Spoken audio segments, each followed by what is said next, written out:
আমি যেহেতু দল হিসেবে বাংলাদেশ জাতীয়তাবাদী দল এবং যারা আন্দোলন ঘোষণা করেছেন তারা বাংলাদেশ জামাত ইসলামী, খুব সুস্পষ্ট দলীয় পার্থক্য আছে। কাজেই খুব স্বাভাবিকভাবেই আমার কাছে তো যৌক্তিক মনে হচ্ছে না। এই যৌক্তিক প্রথমত ভিন্ন দল হিসেবেই আমার মনে হচ্ছে না। এবার আসুন যুক্তিগুলো।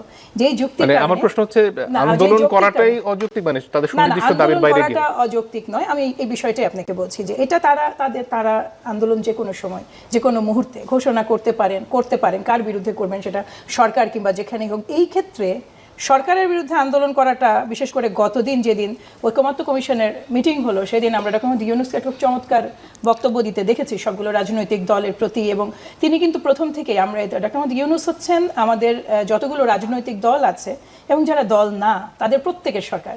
এবং এই জায়গাটি তার এক ধরনের আনকোশ্চেনেবল একটা পজিশন আছে।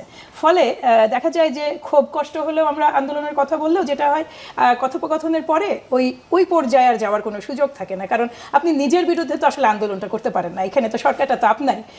সরকার যেটা আপনি যদি বিপ্লব কেন বলা হয় আমি সেটা নিয়েও আজও কনফিউজড। বিষয়টা যেটা মোর অফ আপরাইজিংটা তো আসলে ছিল অভ্যুত্থান। সুনির্দিষ্ট একটা ইডিওলজির পেছনে দীর্ঘদিন ওয়ার্কআউট করে সেই সুনির্দিষ্ট ইডিওলজিকে স্টাবলিশ করার জন্য যেই অভ্যুত্থান ঘটে সেইটাই বোধহয় বিপ্লব বলে। আমি ডেফিনেশন ওয়াইজ যেভাবে বুঝি। এখন ভাইদের নিজস্ব নিশ্চয়ই সংজ্ঞা আছে সেটা, কিন্তু বিষয় হচ্ছে যে আপনি কোন পয়েন্টে যাচ্ছেন আসলে আন্দোলনটা, এই পয়েন্টটা জানা জরুরি।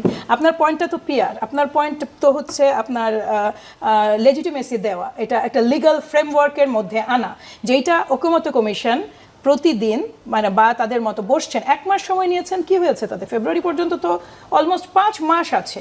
আমাদের যদি 2 মাস আরও লাগে, আবারও বলি ভিন্ন রাজনৈতিক দল, ভিন্ন মতাদর্শ, কিন্তু উদ্দেশ্যটা তো সেম। আমরা তো এটা বিশ্বাস করতে চাই যে এনসিপি কিংবা বাংলাদেশ জামাত ইসলামী কিংবা গণ অধিকার পরিষদ কিংবা বাম দলগুলো, আমরা প্রত্যেকেই তো চাইছি যে বাংলাদেশে আর আগের সময়টা কখনোই পুনরাবৃত্তি না হোক।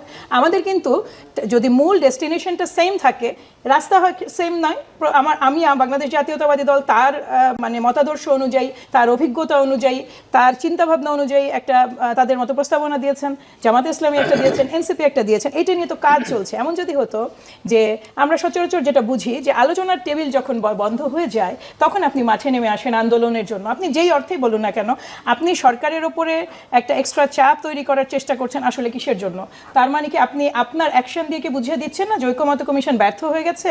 দেখুন, আপনি 300 আসনে প্রার্থী দিয়ে রেখেছেন। বাংলাদেশ জামাত ইসলামের কথাই বলছি, যারা পুরো দমে নির্বাচনমুখী কাজ করছেন।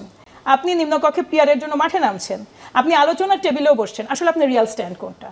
এটা can be your very strong political stand, কিন্তু আপনি কোন পর্যায়ে এটা আনছেন? একটা সময় আমরা বিএনপি স্ট্রাগল করেছে না? বিএনপিও তো স্ট্রাগল করেছে যখন আপনার প্রধানমন্ত্রীর ইয়েগুলো নিয়ে আমরা কথা বলেছি, টেনিওর নিয়ে কথা বলেছি, মোট কয়বার হবে, এগুলো নিয়ে যুদ্ধ হয়েছে না? 70 অনুচ্ছেদ নিয়ে নানা মতভেদ থেকেছে। এগুলো কিন্তু আমরা এই ডিসকাশনগুলো আমরা সবাই, এমনকি জামাত ইসলামীও সর্বোচ্চ চেষ্টা করেছে আমাদের মধ্যে যেটা মতানৈক্যটাকে কমিয়ে আনার। সেই জায়গাটা পিয়ারের ব্যাপারটাও তো এখনো মীমাংসিত হলো না। এটা হয়ে যাবে বলে আমি আশাবাদী। দেখুন, এতগুলো বিষয় মীমাংসিত হয়েছে না। প্রথমত আমি ভাইয়া এই জায়গাটা সরি, এটা প্রথমত প্লিজ কথা, আমি কিন্তু এখানে একটা স্টেটমেন্ট দিচ্ছি, এটা টিজ করার বিষয় নয়। এবং আমি দলের যেই জায়গাটায় যেই পোস্টটা ক্যারি করছি এটা ঘোষণা দেওয়ার কোনো সুযোগই নাই না। আপনি যেদিন সালাউদ্দিন ভাইয়ের সাথে বসবেন এই উপদেশটা আপনি অনুগ্রহ করে উনাকে দিবেন। কাজে এই জিনিসটা হচ্ছে দুটো জিনিস। এক হচ্ছে আপনি হয় আমার কোনো যুক্তি থাকলে ওটা আপনার সময় খণ্ডন করবেন, অনুগ্রহ করে টিজ করবেন না, দ্যাট ইজ নট নাইস।